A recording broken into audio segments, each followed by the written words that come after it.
ประทานอาหารมอบทุนการศึกษาเด็กนักเรียนเป็นอันเสร็จพิธีพระเถระที่แสดงธรรมมีดังนี้พระครูศรีธีราพรรองเจ้าคณะจังหวัดเลยพระครูบูรพาธรรมบัณฑิตวัดหนองโมงบูรพารามพระครูอุดมวรานุวัตรวัดศรีอุดมวงศ์พระครูจริยสารธรรมวัดป่าจริยธรรมพระครูประภัตสมาธิคุณวัดป่าบ้านผือพระครูปริยัติสุทธิวงศ์วัดหัวงัวพระครูปริยัติโพธิธรรมวัดอารามมงคลพระอาจารย์ฉลัดสุจิตโตวัดถ้ำแฝดพระครูสมุนิติศาสตร์ยานิสโรวัดบ้านคูนพระมหาบุญทันปัญญาวุฒโธวัดบุญนำมาเมตตาคำจุนพระอาจารย์สอนเพชรจันทโชโตอุทยานธรรมวังวิโมกข์พระครูสมุหารปัญญาธโรวัดป่าอาเจียงพระอาจารย์สรายุทธสิริสาโรวัดท่าพระยาจักรและองค์สรพจน์สุนทรวัดธรรมปัญญารามจึงขอบอกบุญขอเชิญชวนสาธุชนร่วมเปิดป่าฟังธรรมและขอเชิญท่านผู้ใจเป็นกุศลร่วมจองเป็นเจ้าภาพภัตตาหารเจ้าภาพโรงทานเจ้าภาพน้ำดื่มน้ำปานะเจ้าภาพกันเทศบูชาธรรมเจ้าภาพอื่นๆหรือร่วมบริจาคสมทบบุญได้ตามกำลังทรัพย์ตามกำลังศรัทธาของท่านสอบถามรายละเอียดได้ที่0946926935ผู้ใจกุศลที่อยู่แดนไกลโอนสมทบบุญได้ที่บัญชีธนาคารไทยพาณิชย์เลขที่บัญชี11421499897ชื่อบัญชีพระประหลัดณรงค์ฤทธิ์ร่วมสั่งสมบุญทานบารมีร่วมงานเปิดป่าฟังธรรมในครั้งนี้ได้บุญบารมีมหากุศลใหญ่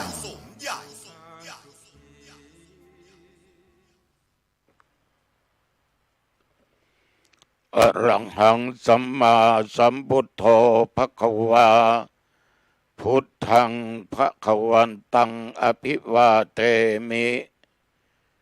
กราบพระพุทธสวากขาโตภควตา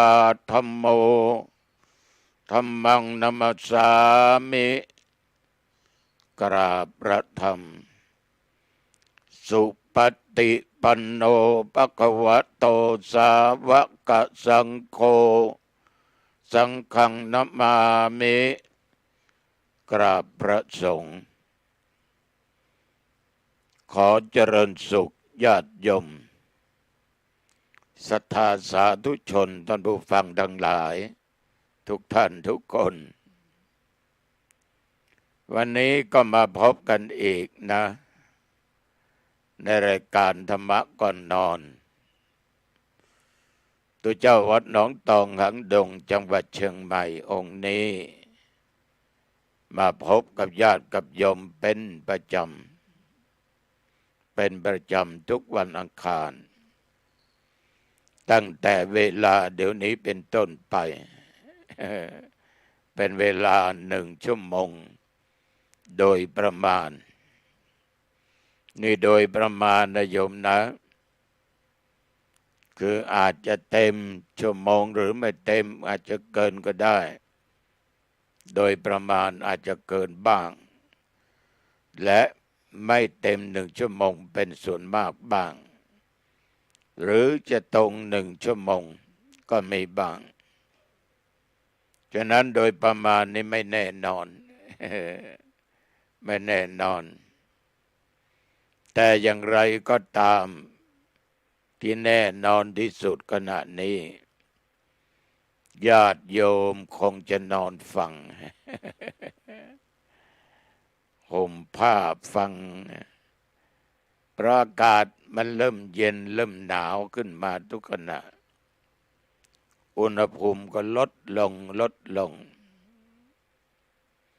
แต่ว่าเวลาขณะนี้ญาติโยมทั้งหลายเรากำลังหนาวกันแต่พี่น้องทางภาคใต้นั้นน้ำท่วมน้ำหลากหลายจังหวัดหลายอำเภอหลายหมู่บ้านก็เหมือนกับเราที่ผ่านไปเจอภัยธรรมชาติทุกภาคในประเทศไทยก็โลกนี้ญาติโยม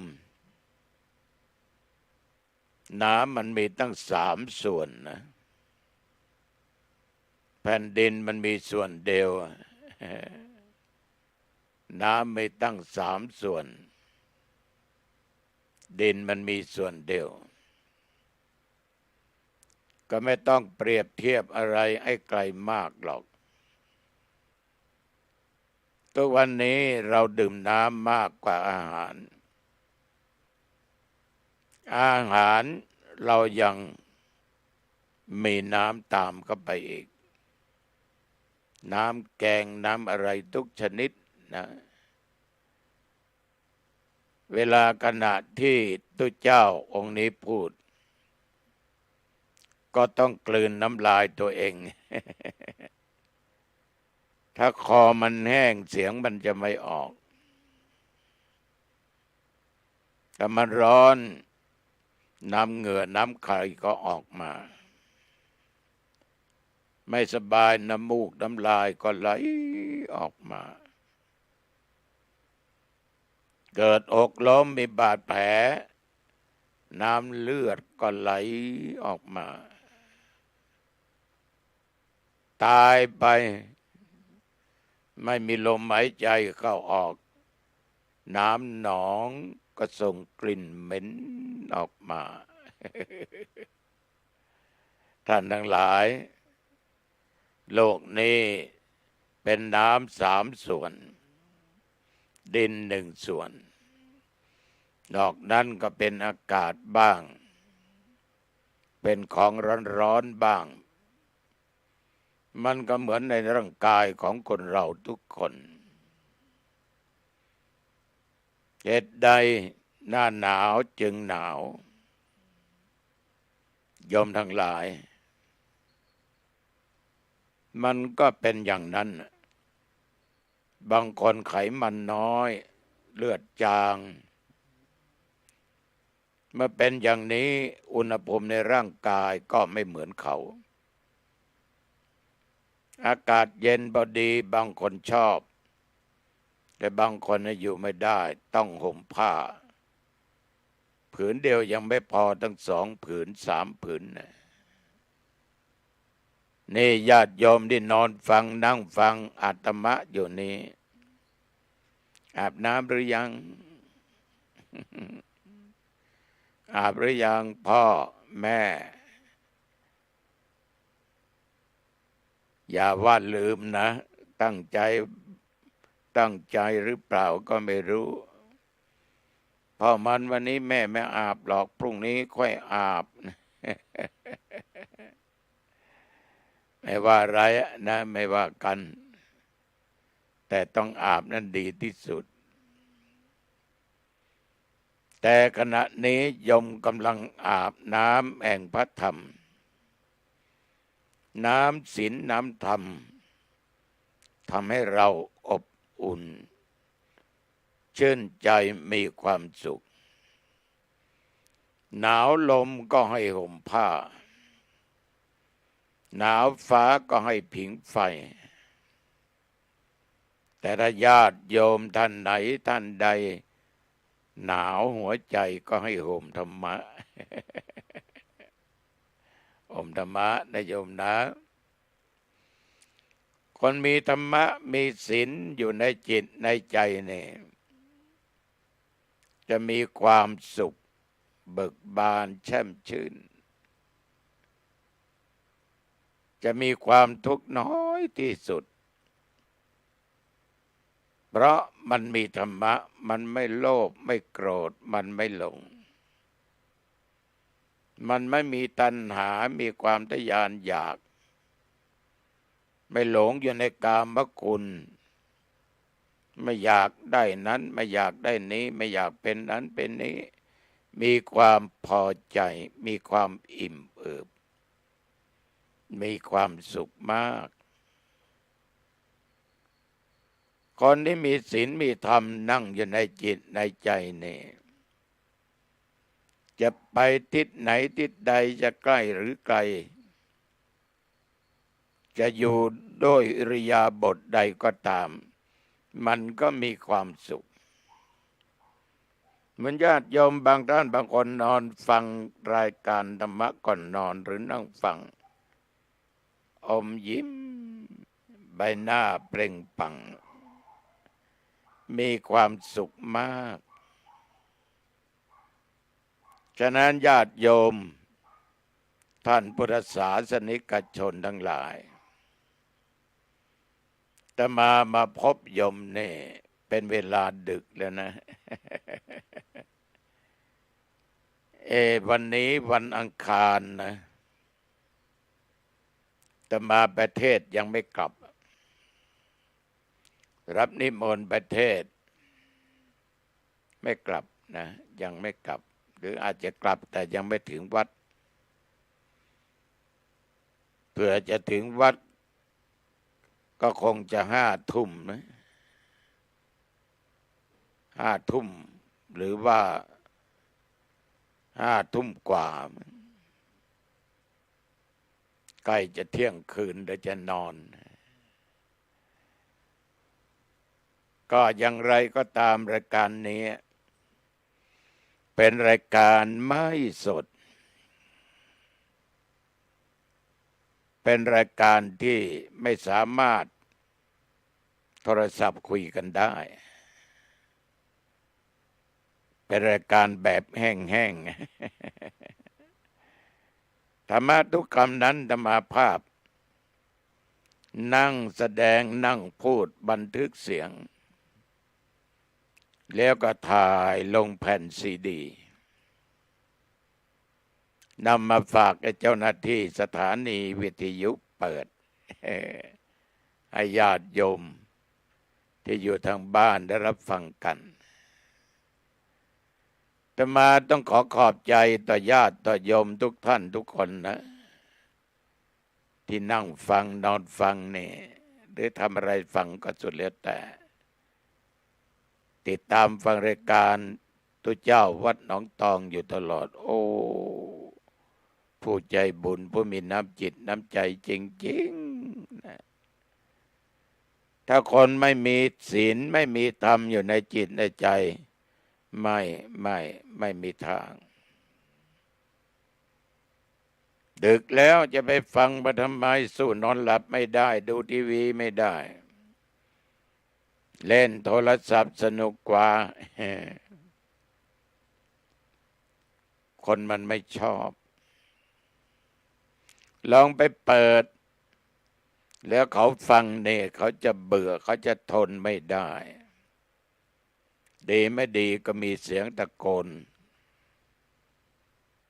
ฟังทำไมดึกดื่นอย่างนี้แล้วไปฟังธรรมะไม่ได้เรื่องตัวเจ้าก็ไม่รู้จักเวลาดึกแล้วยังมาเทศอยู่ปิดเสียไม่ฟังมีหลายครอบครัวที่เป็นอย่างนี้เล่าให้ฟังนี่เรื่องจริงนะอาตมาภูมิใจตราบเท่าทุกวันนี้โยมผู้หญิงนั้นอายุได้50 กว่า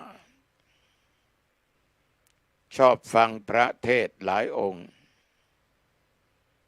ประการสำคัญฟังตุเจ้าหนองตองทั้งกลางวันกลางคืนทั้งเทศแบบพื้นบ้านพื้นเมืองรายการทานธรรมทางสงบบ้างรายการธรรมะแบบพื้นเมืองบ้างรายการธรรมะชาดกบ้างตีห้าปกิณกะบ้างก็ฟังกลางคืนนี้อีกทุกวันอังคารที่รู้เพราะว่าโยมนั้นไปถึงที่วัดและบอกให้รู้บอกให้ฟังไปกับสามีของคุณโยมสามีเป็นข้าราชการบำนาญไม่ค่อยสนใจเรื่องวัดเรื่องฟังเทศน์ฟังธรรมไม่ค่อยสนใจแต่เมื่อไปงานต่างๆก็ไปตามหน้าที่ถ้าเป็นข้าราชการเนี่ยหน่วยงานเดียวกันได้จากไปตายไปเพื่อนร่วมงานก็ต้องไปฟังพระเทศน์พระสวดฟังไม่รู้เรื่องโยมผู้หญิงก็เปิดฟังในตอนกลางคืนและการธรรมะก่อนนอนโยมผู้ชายก็บอกว่าปิดดึกแล้วเขาจะหลับ อยากจะฟังก็ไปฟังคนเดียวฟังเวลาไหนก็ได้เวลานี้ดึกแล้วอย่าฟังโยมผู้หญิงท่านพูดให้ฟังโยมผู้ชายนั่งยิ้มแต่มาก็เลยย้อนถามว่าแล้วเดี๋ยวนี้เขาฟังไหมโยมโอ้ยถ้าหลวงพ่อออกนี่ถึงเวลาก็ต้องเปิดฟังแล้วเอาทำไมเป็นอย่างนั้นก็มีวันหนึ่งเนี่ยดิฉันนี่ก็เปิดแล้วบอกว่าพ่อขอฟังตุองค์นี้หน่อยฟังแล้วจะเข้าใจแบบง่ายๆแกก็ฟังจนจบเอกอาการก็ฟังอีกร่วมกับศรีภรรยานั่นแหละฟังไปฟังมาก็เลยติดนะในธรรมะเลยเป็นแฟนธรรมะของอาตมาภาพไปหลายเวลาด้วยกันเพราะท่านเป็นข้าราชการบำนาญเนี่ยฟังโยมพูดให้ฟังแล้วทั้งสามีภรรยาก็ปลื้มใจดีใจ เป็นการให้กำลังใจแก่ตัวเจ้านะศรัทธาสาธุชนท่านทั้งหลายเราวัยนี้แล้วหรือจะเป็นมัชฌิมวัยปฐมวัยนะก็หนุ่มเกินไปปัจฉิมวัยก็วัยกลางคนเนี่ยวัยตั้ง40 50 60วัยสวเข้ามาก็เป็นปัจฉิมวัยสาธุชนญาติโยมเรามาพูดถึงพระพุทธเจ้าของพวกเรานี่ในพุทธกิจปัจฉิมวัยของพระองค์นั้นท่านทำงานแก่ชาวโลกบำเพ็ญประโยชน์ต่อโลกโดยการเปิดเผยความจริงแห่งชีวิตให้ชาวโลกให้มนุษย์ให้สัตว์โลกได้รู้ได้เข้าใจในเรื่องของธรรมะในเรื่องของเป็นสิ่งที่เป็นจริงเป็นสัจจะเป็นอมตะคือพระพุทธเจ้าท่านได้ชี้แจงถึงเรื่องของอนิจจังทุกขังอนัตตาว่ามนุษย์ทั้งหลายสัตว์ทั้งหลายเรามีอายุปุณนี้แล้ว ว่าอย่างนี้โยม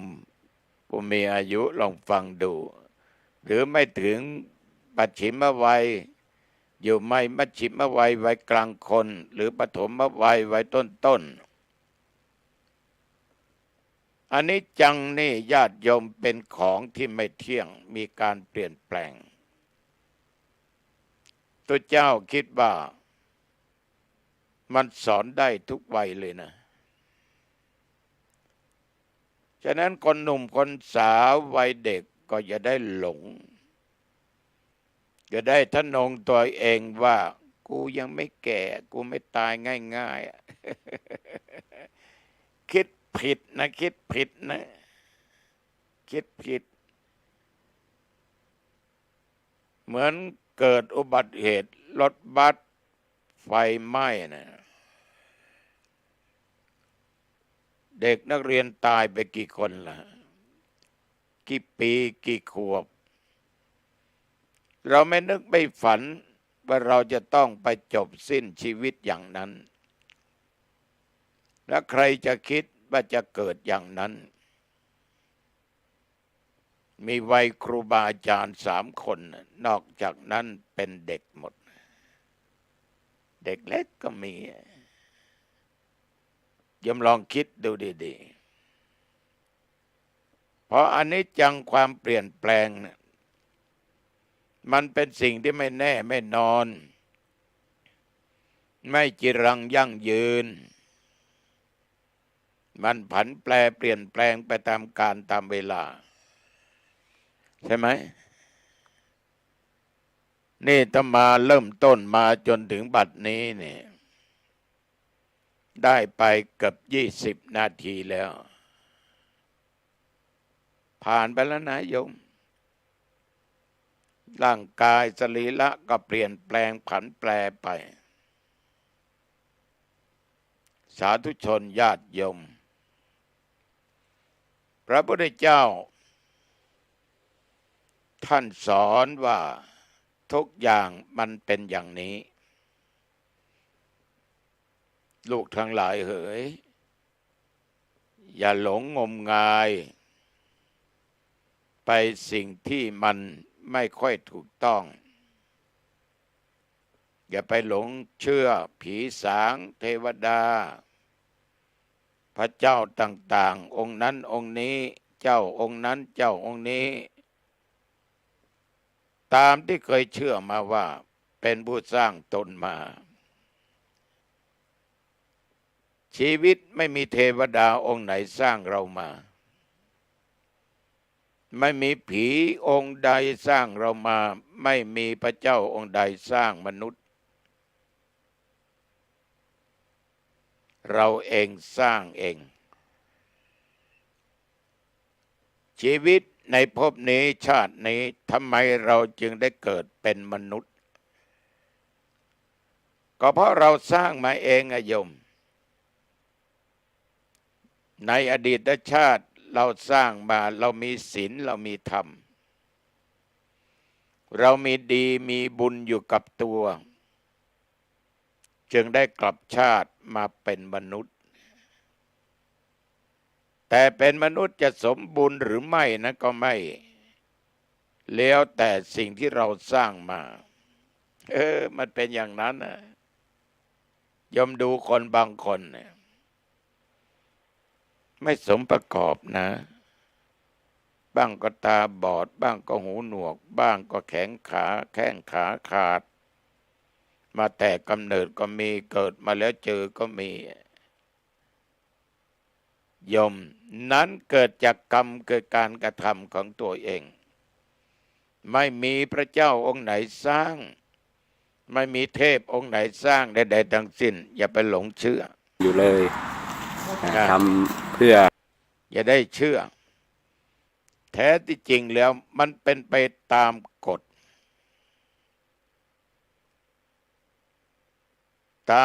ฎซึ่งอยู่ภายใต้ของหลัก3 ประการคืออนิจจังความเปลี่ยนแปลง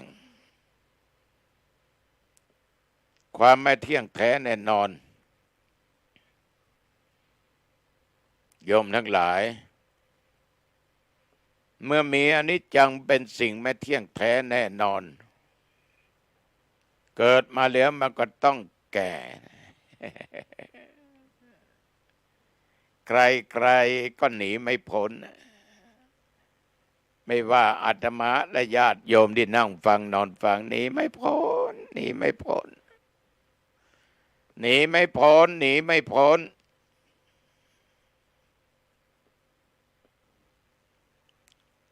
ต้องแก่และในที่สุดก็ต้องเจ็บความเจ็บพยาธิโรคาเปียธิต่าง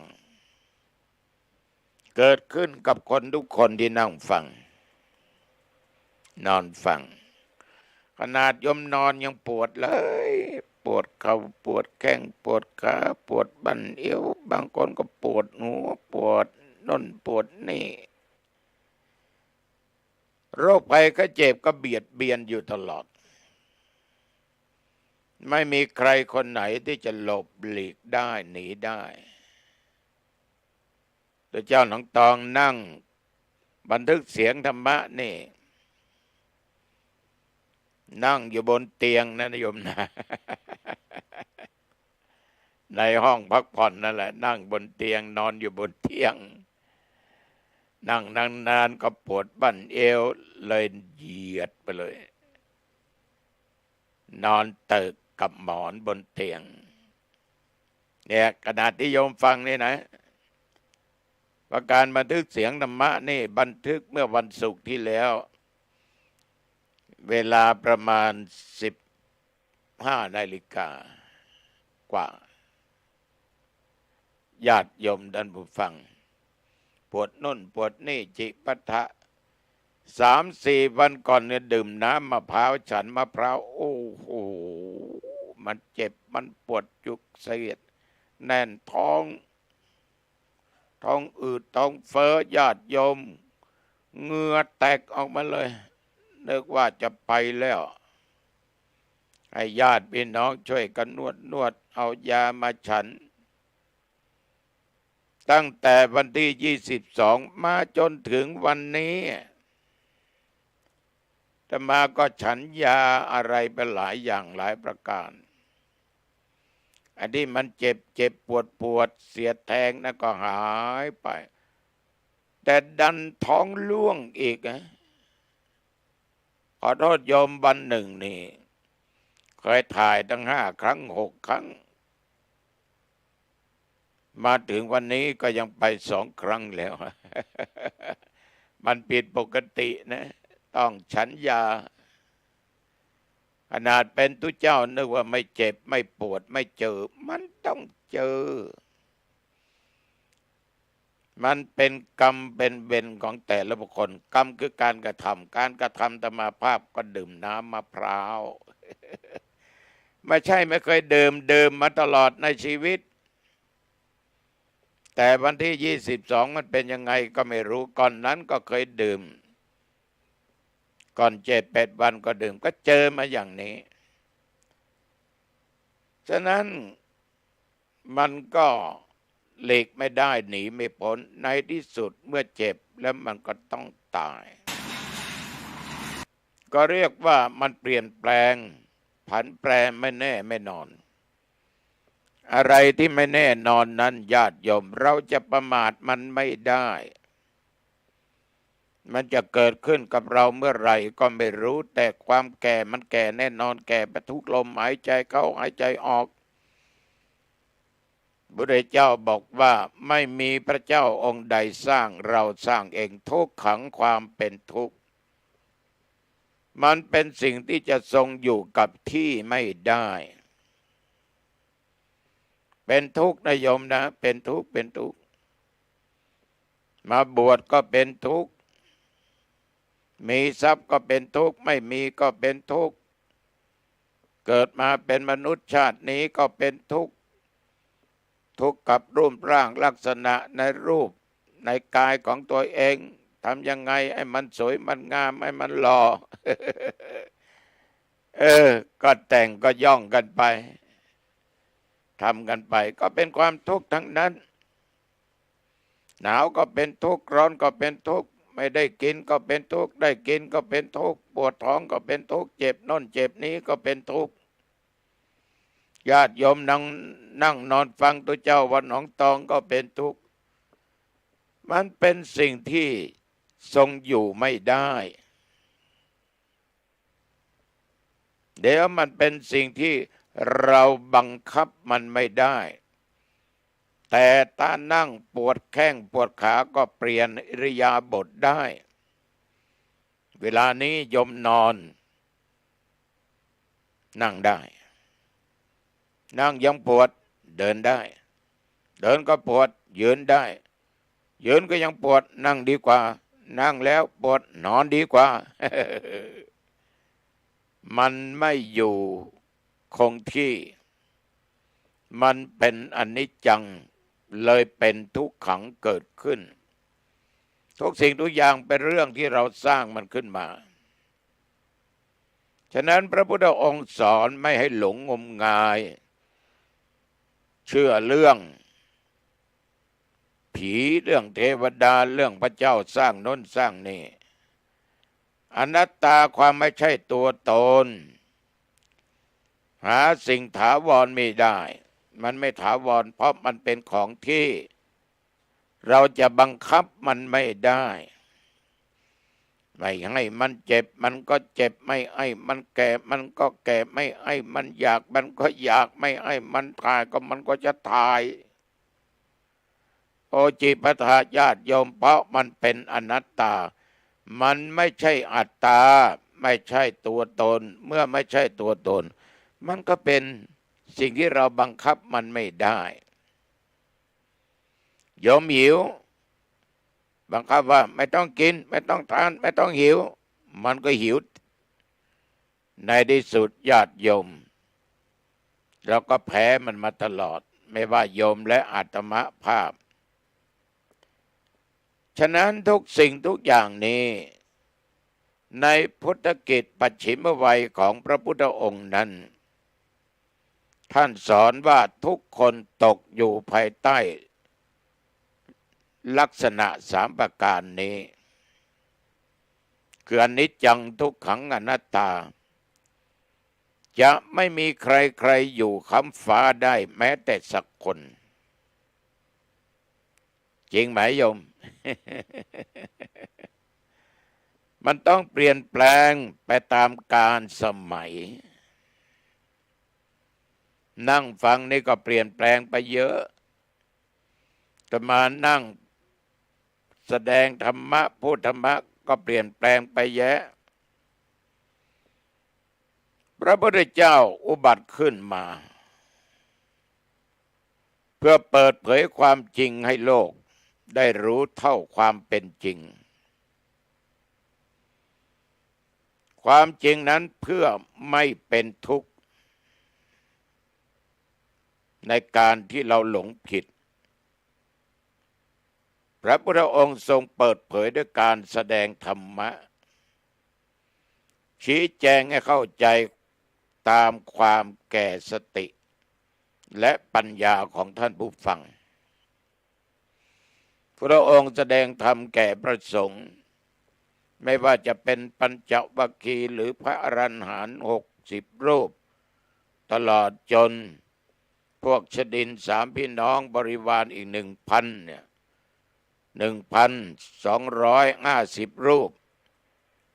ในวันมาฆบูชานั่นน่ะเพ็ญเดือน3หรือเดือน5เหนือเราญาติโยมพุทธเจ้าได้ทรงสอนอย่างนี้ได้ทรงพูดไปอย่างนี้ชี้แจงให้เข้าใจตามความแก่สติคือสติเนี่ยอาตมาภาพย้ำตลอดเวลาสติแปลว่าความระลึกได้โยมถ้านอนฟังขาดสติก็หลับปุ๋ยลืมนึกไประลึกไปว่าเวลานี้กำลังฟังธรรมะจากตุเจ้าวัดหนองตอง แต่ถ้าหลับก็ดีนะโยมนะมันเป็นรายการธรรมะกล่อมนอนกล่อมนอน ปัญญาก็เป็นตัวสำคัญของท่านผู้ฟังสุดสูสังละปะเตปัญญังการฟังด้วยดีหรือตั้งฟังด้วยดีย่อมเกิดปัญญาสุดสูสังละปะเตปุญญังการฟังด้วยดีย่อมเกิดบุญญาติโยมท่านผู้ฟังซึ่งก็นับว่าเป็นธรรมะสำหรับความสุขพระพุทธองค์ได้แบ่งออกเป็น2 ชนิดคือ 1. โลกิยธรรมธรรมที่เป็นไปตามโลกีวิสัยหรือของชาวโลกทั่วไปอยู่ญาติโยมท่านผู้ฟังทั้งหลายโลกีนี่ยังยุ่งเกี่ยวอยู่ด้วยภพ3 ภูมิอยู่ตลอดเวลาธรรมที่ทรงสอนมีตั้งแต่ระดับครอบครัวเหมือนอาตมาภาพเคยแสดงบอกโยมว่าเราทั้งหลายนั้นอยากครอบครัวมีความสุขสามีภรรยาจะต้องมีธรรมะต้องมีศีลมีลูกผู้หญิงผู้ชายก็ต้องมีศีลมีธรรมะ จะอยู่ด้วยกันมั่งมีสีสุขมีเงินมีทองมีเข้าของสัมปติต่างๆก็มีธรรมะของพุทธเจ้าอุทานสัมปทาถึงพร้อมด้วยความหมั่นอรหัตสัมปทาถึงพร้อมด้วยการรักษากัลยาณมิตรตาการรู้จักการคบเพื่อนที่ดีสมะชีวิตาหาเลี้ยงชีวิตไม่ฝืดไม่เฟืองให้พอสมควรแก่ฐานะอัตภาพของตัวเองธรรมะของพระพุทธเจ้าสอนทั้งผู้เป็นพ่อสอนทั้งผู้เป็นแม่หน้าที่ภรรยาควรทำอย่างไงหน้าที่ของสามีควรทำอย่างไงสอนหน้าที่ของบุตรอีกคือลูกเต้าลูกที่ดีต้องมีธรรมะท่านเลี้ยงเรามาเลี้ยงท่านตอบทำการงานช่วยท่านเชื่อฟังคำสั่งสอนของท่านดำรงวงศ์สกุลให้ดีอย่าให้เสียยี่ห้อในตระกูลของตัวเอง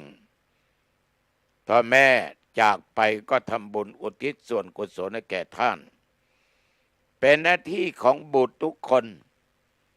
ที่พึงปฏิบัตินี้พระเจ้าได้แสดงธรรมในโลกิยะ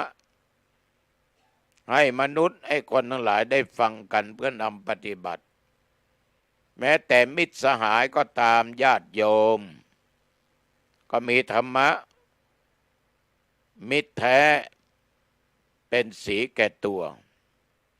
มิตรชั่วจะพาตัวเองมัวหมองมิตรพาไปในทางฉิบหายก็มีเยอะพาไปทางดีก็มีแยะเอาโยมเคยเจอไหมไปคบเพื่อนคบมิตรสหายที่ดีไหมหรือต้นดีในที่สุดแย่พาเราไปในทางอบายมุขไปเป็นนักเลงสุรานักเลงฝิ่นกัญชาเอโรอีนยาบ้ายาม้าค้าขายของผิดกฎหมายเอายาเสพติดเป็นนักเลงผู้หญิงนักเลงผู้ชายนักเลงเล่นการพนันชวนเราไปเที่ยวที่โน่นที่นี่กลางค่ำกลางคืนจิปะทะญาติโยมท่านสาธุชนท่านผู้ฟังตัวเจ้าเคยพูดเสมอว่าคนได้ดีเพราะเพื่อนก็มีเยอะฉิบหายเพราะเพื่อนก็มีแยะบางคนนี้เข้าวัดเข้าวาฟังเทศฟังธรรมรักษาศีลเจริญเมตตาภาวนาทุกวันพระวันศีลวันธรรมงานไหนก็ปฏิบัติธรรมนานเข้เจอเพื่อนไม่ดีชักจูงไปในทางที่ไม่ดี ไม่เคยดื่มเหล้าเอาหน่อยนะไม่เป็นไรดื่มนิดหน่อยมันไม่ติดหรอกไปอย่าฟังคำเขามันไม่ติดคนไม่กินนะไม่ใช่ผู้ชายเต็มร้อยนะ โอ้ญาติโยมคล้อยตามไปเลยใหม่ๆมันก็เลี้ยงเรานานเข้าเราก็ต้องเลี้ยงมันเอาเข้าเลยเสียผู้เสียคนไปเสียทรัพย์สมบัติเสียเงินเสียทองเสียชื่อเสียงไปหมดเสียวงตระกูลหมดเคยเป็นอุบาสกอุบาสิกาเลยไม่ได้เป็นแหละนะ เพราะไปคบเพื่อนที่ไม่ดีมิตรที่ไม่ดีพระพุทธองค์นี่ได้สอนว่าเราควรปฏิบัติต่อกันสงเคราะห์กันผูกมิตรกันแล้วนำทางไปในทางที่ถูกเช่นพากันไปวัดไปรับศีลฟังเทศน์ฟังธรรมเจริญสมถะวิปัสสนาทำบุญสุนทานช่วยเหลือสงเคราะห์สังคมแล้วบอกทางสวรรค์ให้ญาติโยมนี้ฝ่ายโลกิยะพระพุทธองค์ท่านได้สอนไว้ชี้ไว้ต่อผู้ครองเรือนต่อทุกๆคนสองโลกุตรธรรมธรรมที่ปฏิบัติเพื่อให้พ้นจากโลกไม่ต้องมาเวียนว่ายตายเกิดอยู่ในวัฏสงสารนี้ เหมือนอริยสัจสี่ทุกข์สมุทัยนิโรธมรรคคนเราจะมีสุขจะมีทุกข์ต้องมาแต่เหตุทุกวันนี้ก็มาจากเหตุนั่นคืออะไรคือตัณหาคือความอยากกามตัณหาภวตัณหาวิภวตัณหานิโรธสมุทัยคือตัวเกิดทุกข์นิโรธความดับทุกข์จะดับทุกข์ต้องดับตัวตัณหาแล้วก็มีหนทางความดับทุกข์เพื่อบรรลุมรรคสี่ผลสี่นิพพานอีกหนึ่งมรรคสี่ผลสี่ญาติโสดาปฏิมรรคโสดาปฏิผลสกทาคามิมรรคสกทาคามิผลอนาคามิมรรคอนาคามิผลอรหัตมรรคอรหัตผลและนิพพานพระพุทธเจ้าได้ทรงสอนการปฏิบัติอย่างถูกต้องมีหลายอย่างหลายประการหลายวิธีญาติโยมแต่ถ้าทุกคนนั้นฟังในอริยสัจสี่จะมีมรรคมีองค์แปดนั่นเองเป็นทางพ้นจากโลกได้สัมมาทิฏฐิปัญญาอันเห็นชอบสัมมาสังกัปปะสัมมาวาจาสัมมากัมมันโตสัมมาอาชิโวสัมมาวายาโมสัมมาสติสัมมาสมาธิเนี่ยอย่างเขาว่าคุณอยากไปนิพพานไปทางไหน ก็ไปตามมรรคมีองค์แปดซึ่งธรรมาภาพเคยนำมาพูดให้ญาติให้โยมฟังไปแล้วนะในมรรคมีองค์แปดนั้นฉะนั้นศรัทธาสาธุชนญาติโยมพระพุทธเจ้าของพวกเรานี่เมื่อถึงปัจฉิมวัยมาแล้วพระองค์ก็ได้ชี้ทางบอกทางแก่มนุษย์ทั้งหลายในการปฏิบัติในโลกิยะและโลกุตระแล้วท่านก็ได้สอนในเรื่องปัจจุบันคือเรื่องอนิจจังไม่เที่ยงแท้แน่นอนผันแปรเปลี่ยนแปลงอยู่ตลอดทุกขังความเป็นทุกข์อนัตตาความไม่ใช่ตัวตนท่านสอนอย่างนี้ก็คือไม่อยากให้พวกเราทั้งหลายตั้งอยู่ในความประมาทศรัทธาสาธุชนญาติโยมฉะนั้นระยะนี้ญาติโยมอาจจะค่อยเขเพราะว่ามีอาจารย์หลายท่านหลายองค์ผู้รู้หลายท่านต่างก็เสวนาต่างก็สนทนาธรรมะเอาพระไตรปิฎกมาพูดมาคุยกันองค์นั้นก็ว่าถูกองค์นั้นก็ว่าผิดแล้วเราจะเอาองค์ไหนเป็นหลักเอาตัวเองเป็นหลักฟังตัวเจ้าหนองตองโยมก็ต้องเอาตัวโยมเป็นหลักแต่ฟังไว้ก่อนฟังแล้วนำไปคิดแล้วพิจารณาเหมือนกับเขาว่าสุจิปุรินะสุจิปุริสุคือฟัง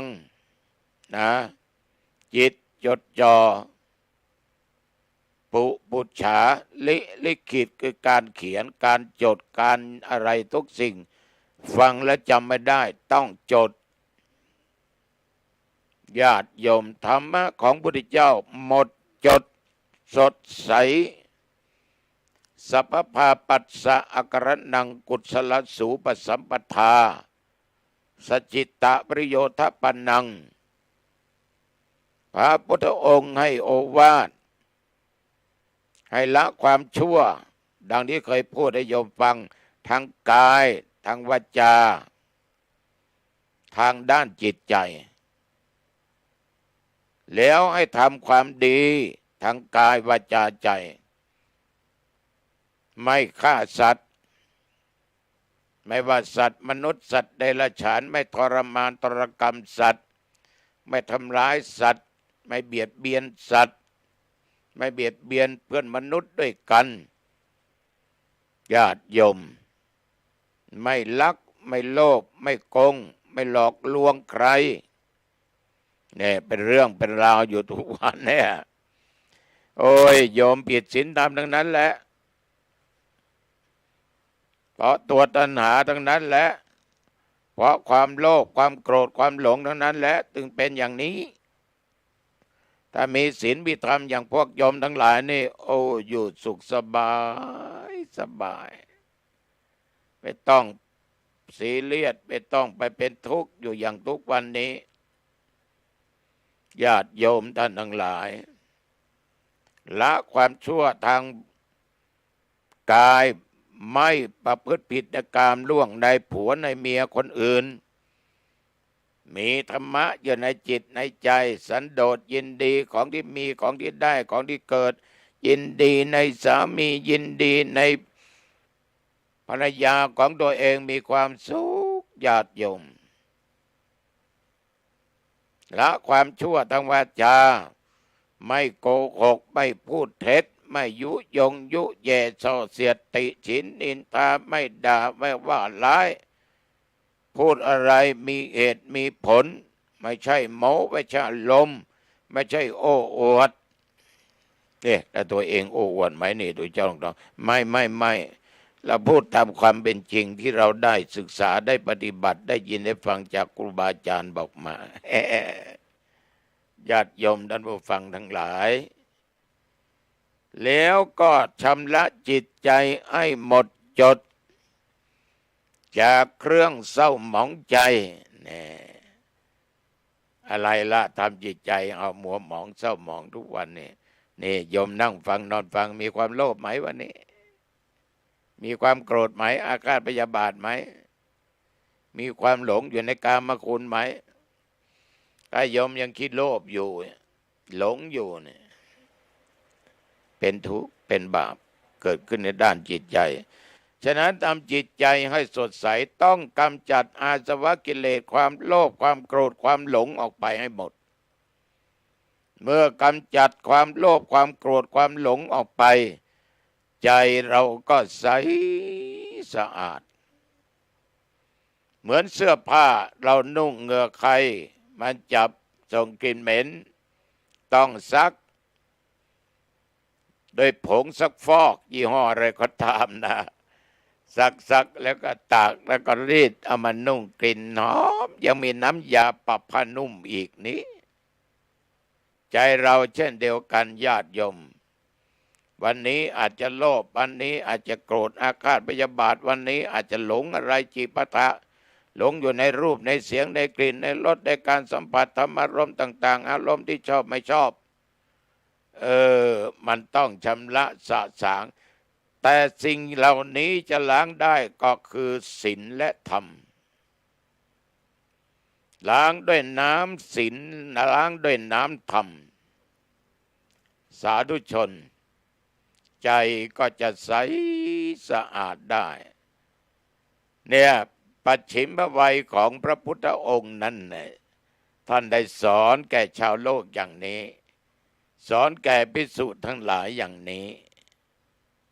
ตัวเจ้าหนองตองเลยนำมาพูดให้ญาติโยมฟังเอาแล้วนะเห็นว่าดึกแล้วนะเป็นเวลาพอสมควรนะโยมนะฟังแล้วก็จงคิดตึกตองให้ดีใช้สติปัญญาเอาที่มันเป็นแก่นเป็นสารที่มันเป็นของจริงอันไหนไม่จริงอย่าเอาให้ทิ้งเดี๋ยวโยมจะได้เกิดบุญเกิดตัวปัญญาปิดประตูบ้านหรือยังโยมถ้าไม่ได้ปิดก็ไปปิดเสียนะขึ้นบ้านปิดประตูหอเรือนหน้าต่างให้ดีเก็บของมีค่าไว้ให้เป็นระเบียบเรียบร้อยสิ่งไหนที่โยมจะใช้สอยพวกนี้วางตรงที่โยมจะเดินผ่านตามองเห็นง่ายๆทานอาหารก็ทานผลไม้ก็ทานเสียแล้วก็อาบน้ำอาบท่าชำระล้างหน้าแปรงฟันแล้วก็มานุ่งผ้าสีไหนชุดใดที่โยมชอบใส่แล้วสะดวกสบายใส่เลยจะปะแป้งก็ปะจะทาครีมก็ทาได้ไม่เป็นไรแล้วขอเมตตากราบพระ5 หน 1. พระพุทธ 2. พระธรรม 3. พระสงฆ์อรหังสัมมาสัมพุทโธสุปฏิปันโน สี่พระบิดามารดานี่เว้นไม่ได้ เพราะแม่เป็นผู้ให้กำเนิดพ่อเป็นผู้ให้ชีวิตเลี้ยงเรามา เรามีมาทุกวันตุเจ้าพูดได้อยู่ได้ทุกวันเพราะพ่อแม่ครูบาอาจารย์อุปชาเราอ่านหนังสือได้เราเรียนรู้ได้ทุกสิ่งทุกอย่างเรามีครูอาจารย์ถ่ายทอดศิลปะวิชาการความรู้ต่างๆให้แก่เราโยมถึงได้เป็นข้าราชการทำงานตำแหน่งนั้นตำแหน่งนี้ได้ค้าขายรู้จักสิ่งนั้นสิ่งนี้เพราะครูอาจารย์และพ่อแม่ชี้แนะเรามาเพราะพ่อแม่เป็นครูคนแรกของลูกครูบาอาจารย์เป็นครูคนที่สองอุปัชฌาย์ใครเป็นน้อยเป็นหนานเป็นเนนเป็นตุเจ้าต้องกราบไหว้เราได้เป็นเนนแล้วได้เป็นพระเพราะมีอุปัชฌาย์บวชให้ถ้าไม่มีอุปัชฌาย์ก็ไม่ได้เป็นเนนเป็นพระไม่ได้เป็นน้อยเป็นหนานทลาสิกขานะนี่พระครูอาทรวิสุทธิคุณเจ้าหน้าอำเภอหางดงเจ้าวาดวัดหนองตองเป็นตุเจ้าอยู่ก็เพราะมีอุปัชฌาย์บวชให้เจ้าธิการบุญปันบ้านสว่างวัดสว่างเพชรหนองประมาณบวชเนนเจ้าธิการสมเตชะวังโสวัดพฤกษารามป่าเป้าอุปสมบทให้พระกรรมวาจาจารย์อุสาวนาจารย์คืออาจารย์พระครูชุ่มกตปุญโยครูบาแสงสุวรรณโพนี่อาตมาจะจำสิ่งเหล่านี้ไว้แล้วเจริญสมาธิภาวนาพอสมควรแก่เวลาบทสวดก่อนสวดมนต์3 บทอิติปิโสพุทธคุณสวากขาโตธรรมคุณสุปฏิปันโนสังฆคุณเจริญสมาธิภาวนากี่วินาทีกี่นาทีก็ตามที่ได้อย่ากำหนดเวลาแผ่เมตตาแก่สรรพสัตว์เจ้ากรรมนายเวรเทวบุตรเทวดาเปพาอารัตผีหอผีเงินผีปู่ผีย่าเจ้ากรรมนายเวรสรรพสัตว์ทั้งหลาย